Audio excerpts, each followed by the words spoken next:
So welcome everyone. We're honored to have a nice slate of speakers here, both from inside and outside our company. You know, and this has gotten to be a fun event. Each year we try and think of a topic that we can talk about, you know, what's new that we haven't touched on. And coming through an era of high price feed cost, and where we buy feeder cattle and sell fed cattle, about 80% of that overall cost is feed. So we thought, what more important than feed efficiency, and you're going to hear what we're doing about it, Wulf Cattle as a company, as a genetic company, and what you can do in the future. So just briefly here, I'd like to make a few opening comments. You know, we're competing as protein for the center of the plate.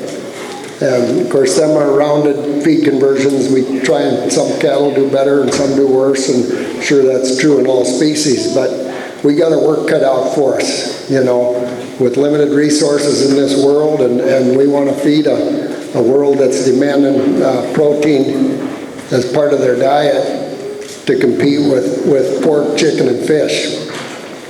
But we say, well, beef eats better. They're willing to pay more, right? I just want to show this chart. That top red line is beef consumption since 1955, year I was born, by the way. Up to date, and the bottom line is chicken consumption. That's consumption per capita in the U.S. And I don't believe, at least most of the people I poll anyway, don't like beef any better, but you know, it is higher priced, and one way we think we can lower that cost is by focusing on efficiency. So with that, that's all I'm going to say for now, and I'll introduce each speaker.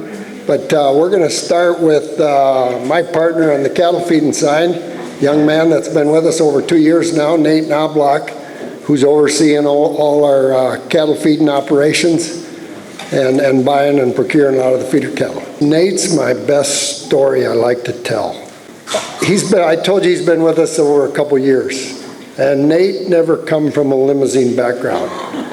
I said, I might be biased. I've been raising these cattle for 40 some years, okay? So you test me, you know?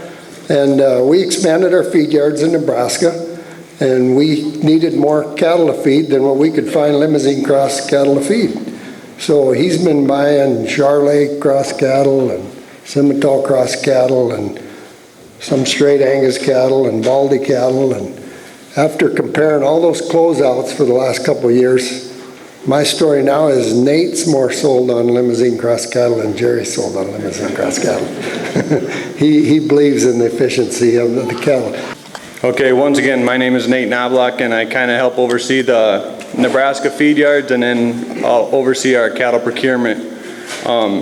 Just going to go through a couple charts that show the difference in the value of the feeder cattle we buy based on the conversions that they have in our feed yards.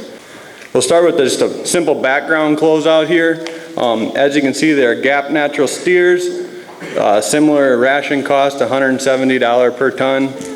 Similar days on feed between the two different groups of cattle. Both came into the feed yard relatively same weight, and we closed them out relatively same weight. One group weighed 792, the other group 805. The difference in feed conversion there, which would be 0.4 of a pound, and the next line below that is the gained weight, which was once again right on comparable between the two groups. If you look at the line below, there would be the average per head dry matter consumption of those steers. The better converting cattle ate 1,441 pounds of feed. The poorer converting cattle, 1,526 pounds of feed, with a net difference of $85 per pound, $85 per head, which on that ration cost equates to $7 a head difference in profit on those two groups of cattle. And that's just a 100-day feeding period. A lot of the cattle we feed are going to be a lot closer to 200, 250-day feeding periods, and that would just magnify that number upwards of $20 to $25 a head. Next, we have a finishing closeout. These are NHTC heifers. Once again, relatively same number of days on feed, relatively same in weights. The better converting cattle had a little larger outweight, but both groups, I picked closeouts that had relative numbers, and both groups gained the same amount of weight per head. This was like I said, more of a 200-day feeding period. The average dry matter consumption of the better converting cattle, 4,212 pounds. And the average consumption of the poorer converting cattle, 4,621 pounds. That average feed dollars then equates to $505 versus $555. And 409 pounds per head difference in consumption. That difference then would be $50 a head.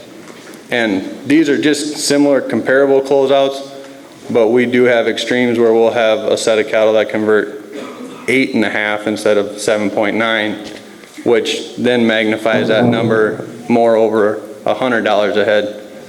So I guess the main point is there can be the difference of over $100 per head in cattle profitability due to how they convert feed to gain in the feed yard. One other thing that does play a big factor in feed conversion is dressing percent.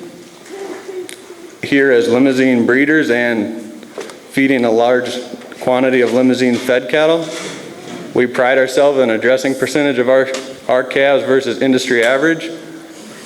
If you take which is the WCLM would be Wulf cattle, Limousin cross steers versus non-Limousin cattle. The non-Limousin cattle industry average probably 63% dressing percentage. If the live weight leaving the feed yard was 1,350 pounds for both groups, the one group dressed 63, the other group 64.5, which would be the Limousin genetics and the extra muscle on every carcass, equates to 20 pounds difference in carcass weight. Now say each steer ate the same amount of feed, which really on the closeouts previous, the Limousin cattle ate less, but just to show the difference on dressing percentage only, you're raising 20 pounds more carcass whether you feed those cattle the same amount of feed as the other cattle, which carcass sells over $2, $2.50 a pound right now. That's $40, $50 a head in extra meat we're selling with every steer.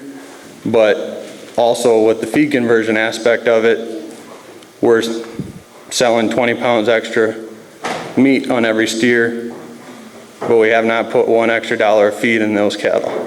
As an overall perspective, when we're buying feeder cattle every day or every week, the three main things we look at: how do those cattle convert?